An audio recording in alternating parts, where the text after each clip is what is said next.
Ready start. धर्म स्वातंत्र्य के अधिकार को मौलिक अधिकारों में समाविष्ट कर धर्मनिरपेक्ष राज्य के स्वरूप को संविधान निर्माताओं ने ग्रहण कर लिया। संविधान की प्रस्तावना से ही यह स्पष्ट हो जाता है, जिसके अनुसार भारत के लोगों ने देश के समस्त नागरिकों के लिए विचार, अभिव्यक्ति, विश्वास, धर्म और उपासना की स्वतंत्रता सुनिश्चित करने के लिए दृढ़ संकल्प किया है। संविधान के 42वें संशोधन द्वारा प्रस्तावना में धर्मनिरपेक्ष शब्द को समाविष्ट कर इस विचारधारा को पूर्णतया अपनाने का स्पष्ट संकेत दे दिया गया है। ईश्वर की पूजा कोई जैसे भी चाहे कर सकता है। कानून किसी व्यक्ति को किसी विशेष पूजा पद्धति अपनाने के लिए बाध्य नहीं कर सकता है। भारतीय संविधान के अनुच्छेद 25 में सार्वजनिक व्यवस्था, सदाचार, स्वास्थ्य और मौलिक अधिकारों के अन्य उपबंधों के अधीन रहते हुए ही सभी व्यक्तियों को अंतःकरण की स्वतंत्रता तथा धर्म को अबाध रूप से मानने, आचरण करने और प्रचार करने की स्वतंत्रता प्रदान की गई है। धर्मनिरपेक्षता, सांप्रदायिकता, धर्मांतरण आदि ऐसे मुद्दे हैं जिन पर भारत में सबसे अधिक चर्चा होती है और कोई समाधानपरक रास्ता नहीं दिखाई पड़ता। भारत की ख्याति हमेशा धर्मपरायण देश के रूप में रही है।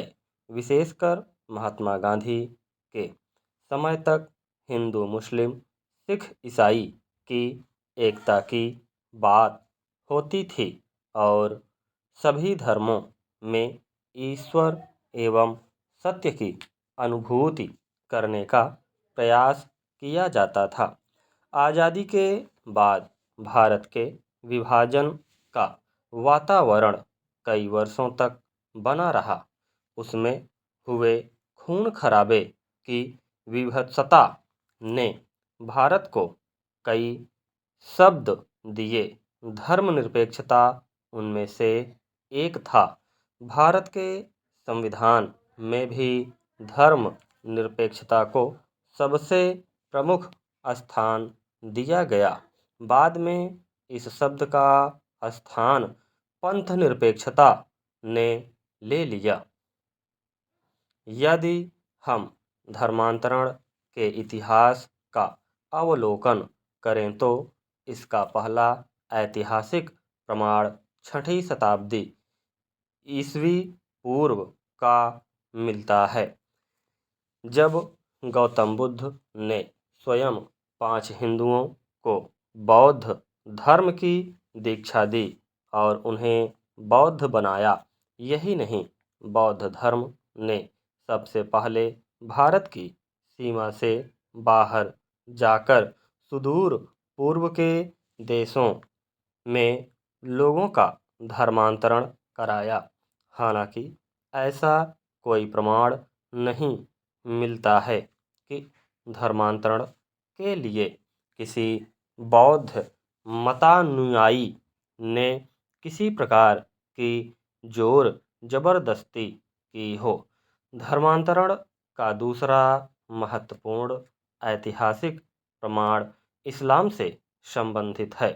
मुहम्मद साहब ने जब इस धर्म का सूत्रपात किया तब सबसे पहले अपनी पत्नी खदीजा का धर्मांतरण कराया। तीसरी महत्वपूर्ण घटना ईसाई धर्म से संबंधित है। जब ईसा मसीह ने ईसाई धर्म की स्थापना की और सेंट थॉमस समेत 12 शिष्यों का धर्मांतरण कराया। मध्य युग में भी धर्मांतरण के द्वारा लोगों को इस्लाम धर्म में दीक्षित किया जाता रहा। स्टॉप।